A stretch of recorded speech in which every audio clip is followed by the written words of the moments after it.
Segunda Crônicas, capítulo 32, diz assim: Passado esses acontecimentos históricos, e tudo quanto Ezequias realizou, movido por sua fidelidade, Senaqueribe, rei da Síria, invadiu Judá e sitiou as cidades fortes, com o propósito de conquistá-las. Passado esses acontecimentos históricos, que acontecimentos? A Bíblia relata tudo o que fez Ezequias por Judá. A Bíblia diz que ele era bom, ele era justo, ele era reto, ele era verdadeiro diante de Deus. A Bíblia fala que toda a obra que Ezequias fez, que ele empreendeu no serviço do Senhor, bem como tudo a obediência que ele tinha com as coisas de Deus, com a lei, os mandamentos, Ezequias também buscou Deus e trabalhou com todo o seu coração, e por isso ele prosperou. Então aqui nós já entendemos o porquê que Ezequias prosperava. Porque ele era fiel ao Senhor, ele era obediente, ele era íntegro, ele era justo, ele era reto, ele tinha caráter, ele era comprometido. A Bíblia fala que ele trabalhou com todo o seu coração. Não foi só uma motivação, um interesse, não. O coração dele estava nas coisas de Deus, por isso ele prosperou. A Bíblia fala que Deus usou Ezequias para abençoar o templo, os sacerdotes da época, a obra de Deus naquela época. Então aqui nós vemos um homem que fez coisas grandes para Deus, estabeleceu coisas grandes com Deus. Deus era com ele, por isso ele prosperou em tudo que ele fazia. O reino de Ezequias era um reino próspero. Capítulo 32 começa dizendo: passado esses acontecimentos históricos, e tudo quanto Ezequias realizou movido por sua fidelidade, Senaqueribe, o rei da Síria, invadiu Judá e sitiou as cidades fortes, com o propósito de conquistá-las. Então, não é porque você fez, passado esses acontecimentos históricos, não é porque você fez coisas grandes, você ora, você busca, você jejua, você é fiel, é íntegro, é honesto, é obediente, teu coração está em Deus, Deus te abençoou, tantas coisas aconteceram que você está isento de passar por um momento de luta, de prova, de adversidade, um momento de uma invasão, talvez, de uma situação que entrou dentro da tua casa, tentou destruir você, e você diz: mas como, se eu sou fiel, se eu honro, se eu busco, se eu amo a Deus? A Bíblia fala que são coisas históricas. Deus conhece o teu histórico. Talvez o teu marido, a tua esposa, o teu pastor conhece o teu histórico. Talvez você esteja questionando acerca de alguém: pastor, mas ele é fiel, ela é fiel, eu conheço o histórico dela, por que ela está passando por isso, pastor? A Bíblia diz que passando esses acontecimentos, ou seja, todas essas atitudes, essa postura, essa condição que Ezequias tinha diante do Senhor, Senaqueribe sitiou, cercou.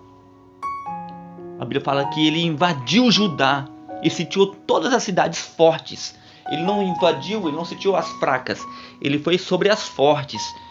Sobre as fortes. E aqui eu encontro outra questão: o que? Você tem olhado, o diabo ele é estrategista. Você começa a ver e grandes empresas estão quebrando. E você diz: o quê? Vou quebrar também. Casamentos inabaláveis que você dizia: meu Deus, aquele casamento é uma referência para mim. De repente acaba. E você diz assim: poxa, se acabou aquele, imagina o meu. A crise está quebrando todo mundo. E você fala: o quê? Se está quebrando eles, imagina eu. Mas você é diferente. Com você as coisas são diferentes. Acredite nisso. Deus não esqueceu do teu histórico. Ele não está dizendo que o teu histórico não é importante. Ele está dizendo que não basta apenas ter um histórico ilibado. Não basta apenas ter um histórico de competência, de relacionamento com Deus. Isso não é suficiente. É importante, mas só isso não basta. Você tem que saber quem você é. Porque o diabo vai querer mostrar para você que ele está quebrando os fortes. Mas a sua força não é aquilo que você tem. Não é o quanto você tem. Não é com quem você está, mas a sua força está no seu Deus que te guarda. Você precisa saber de onde vem a sua força. Você precisa saber quem é o teu Deus. O teu Deus é o Deus que te livrou de todas as outras coisas, te fez prosperar em tudo, também vai te livrar das mãos de Senaqueribe, das ameaças, das situações. Agora aqui eu aprendo alguma coisa com Ezequias. A Bíblia fala que ele percebeu que Senaqueribe sitiou Judá e as cidades fortes a fim de conquistá-las. Então a Bíblia fala que Ezequias, o rei Ezequias, percebeu que Senaqueribe tinha planos para invadir Jerusalém. Então, outra característica que eu aprendo com Ezequias é o que? Ezequias tinha sensibilidade. Ele discerniu que o inimigo queria entrar em Jerusalém. Jerusalém significa na Bíblia a casa de Deus. Jerusalém significa a bênção, o favor, a promessa de Deus, a família hoje, a promessa que Deus tem para a sua vida hoje. Talvez você tenha sentido aí dentro do seu coração que o diabo quer entrar no teu casamento, quer acabar com o teu casamento. Você tem sentido que ele tem se levantado contra a tua empresa, as tuas finanças, ele quer acabar com você, ele quer destruir as tuas finanças, ele quer destruir a tua saúde, ele quer destruir a sua fé. Você precisa se posicionar. Ezequias se posicionou, ele percebeu, diz o texto, e ele se posicionou. O interessante é que muitas vezes o diabo entra, destrói a família, destrói o casamento, destrói tudo. E a gente pergunta, mas o que houve, meu irmão? Não sei, pastor, não sei. Não sabe como? Não sei, pastor. Por que teu casamento acabou? Ah, pastor, eu não sei, acabou o amor. O diabo entrou na tua casa, entrou na tua família, levou os filhos para as drogas, levou o pai para a bebida, a mãe para a prostituição. Acabou com o teu emprego, acabou com a tua fé e você não sabe. Ezequias percebeu. Eu quero que você guarde isso no seu coração. Ele percebeu por quê? Porque ele estava atento. Vigiai e orai. Vigiai e orai. Ele estava atento, ele estava sensível àquilo que Deus deu para ele. Guarde o que Deus te deu. Não deixe nada tocar naquilo que Deus te deu. Outras coisas que eu aprendo com Ezequias aqui no capítulo 32 de 2 Crônicas é que quando ele percebeu, ele teve a atitude correta. Algumas atitudes que eu preciso ter, que você precisa ter, para que nós venhamos a ter vitória naquilo que Deus tem para nossas vidas. E o diabo não vai tomar. Não é porque Deus te deu que o diabo não vai destruir. Pastor, se Deus me deu, o diabo pode destruir? Claro que pode, se você não cuidar. Se você não perceber os inimigos que se levantam para te destruir, eles vão entrar e vão matar você, vão matar a sua fé, vão destruir as tuas finanças, o teu casamento, a tua saúde, a tua empresa, o teu ministério, a tua vida com Deus. Então, olha o que Ezequias fez. Ele buscou conselho. Primeira coisa aqui que Ezequias fez quando ele percebeu, ele buscou conselhos. Você é alguém que anda sozinho? Quem você escuta?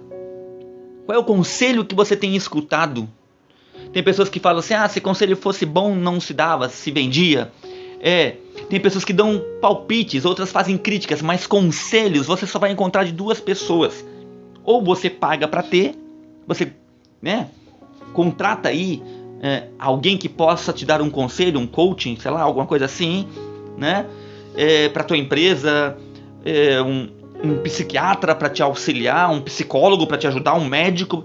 Ou então, meu irmão, você recebe de quem te ama. Conselhos vêm ou por dinheiro, você contrata, ou alguém que te ama. Deus te ama. Ezequias buscou conselhos de quem? Conselhos. Na multidão de conselhos há sabedoria, diz a palavra do Senhor. Ele buscou conselhos dos príncipes. Ele não buscou de qualquer um. Ele buscou de gente nobre. Príncipe fala de nobreza.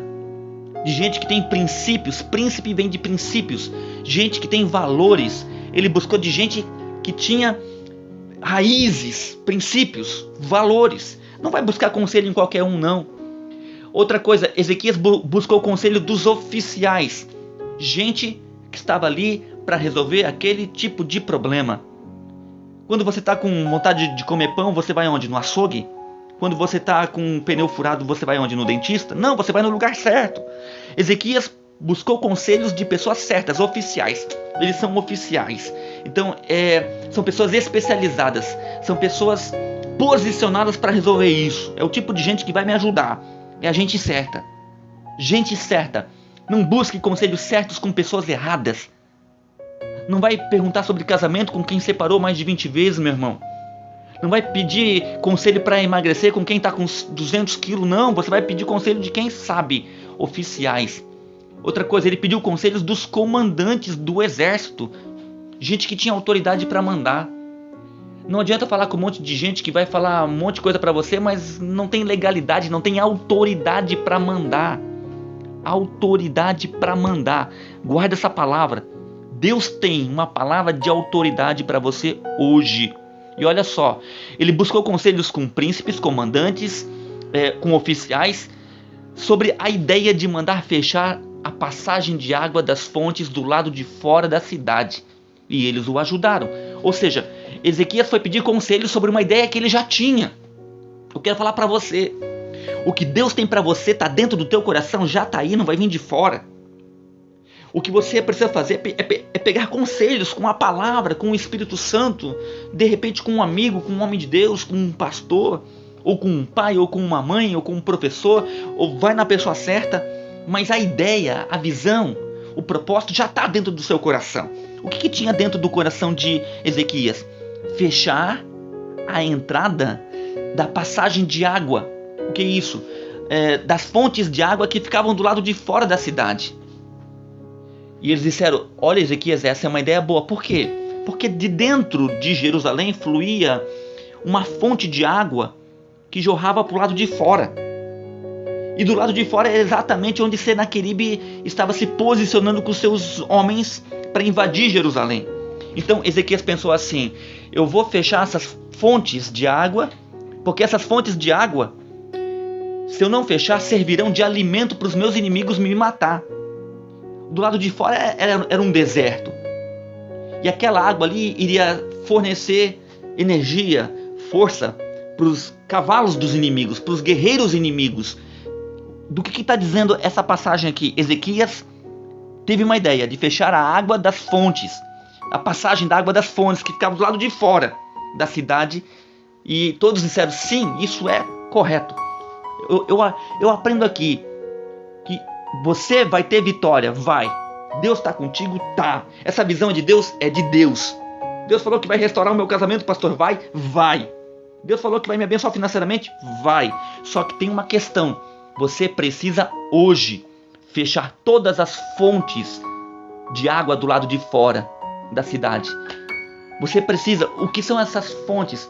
São as brechas que ainda permitem que o teu inimigo se alimente.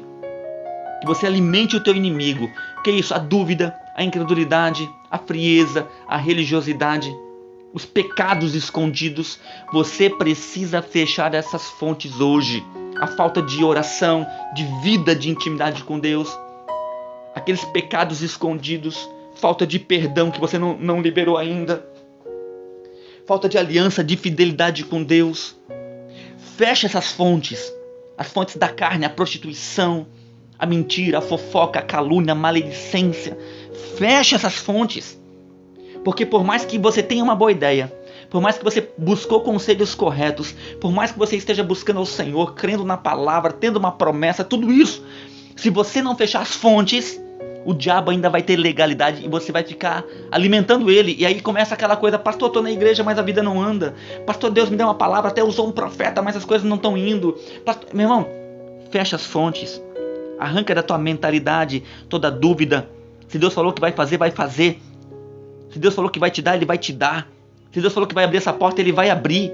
Se Deus falou que Ele vai te abençoar, Ele vai te abençoar. Se Deus falou que Ele vai te restaurar, Ele vai te restaurar. Se Deus falou que Ele vai cumprir a promessa, Ele vai cumprir. Ele vai cumprir toda promessa. Toda promessa. Toda promessa que Ele te deu, Ele vai cumprir. Ele vai cumprir. E a Bíblia diz lá no final de que Deus deu vitória. Deus deu vitória para Ezequias, tá? O texto continua, tem muitas outras coisas, mas eu quero parar por aqui. O interessante e o importante é você saber que Deus deu vitória. No final, se você seguir esses conselhos simples, Deus também te dará vitória em nome de Jesus. Amém? Eu quero orar por você. Pai, eu quero orar por essa pessoa que está ouvindo esse áudio agora. Eu não sei quem é, não sei onde ela está, mas eu sei que se chegou até ela esse áudio é porque o Senhor tem uma palavra para ela hoje. Senhor, entra na causa dela agora. Senaqueribe pode ser uma enfermidade, uma crise, uma situação, uma porta fechada, um problema na família, na saúde, no ministério, nas finanças. Um problema, meu Deus, que só essa pessoa sabe. Exatamente isso que ela está pensando agora. Talvez seja o Senaqueribe dela. E por mais que ela olhe e todos foram destruídos por esse inimigo, ela não será. Porque, meu Pai, eu estou orando por essa pessoa e eu sei, meu Deus, que ela tem crédito diante de Ti. Ela te ama, ela te busca, ela crê em Ti ela entregou a sua vida para o Senhor. E por mais que ela tenha errado e falhado hoje, junto com ela, eu te peço, entra com provisão agora. Passa do teu sangue sobre ela. Purifica, perdoa, sara, cura, restaura, liberta. Vai na frente, Senhor. Assim como Ezequias fez, assim eu junto com ela faço também. Junto com ela, eu te peço, fecha essas portas, fecha essas brechas, fecha essas fontes. De nós não sairá nada para alimentar os nossos inimigos. Deus, em nome de Jesus, abençoa ela, a casa dela, a família dela. E hoje, esse milagre já está liberado sobre ela, para a honra, para a glória do nome de Jesus. Amém, meu irmão? Que Deus abençoe você, a sua casa, a sua família. Fique na paz do Senhor. Guarda essa palavra. Diga assim, pastor, diga assim, Deus, o pastor Robson liberou essa palavra sobre a minha vida e eu creio, eu tomo posse dela, porque ela não é do pastor Robson, ela é tua, Senhor, e ela se cumprirá na minha vida, em nome de Jesus. Fique na paz do Senhor, que Deus abençoe você.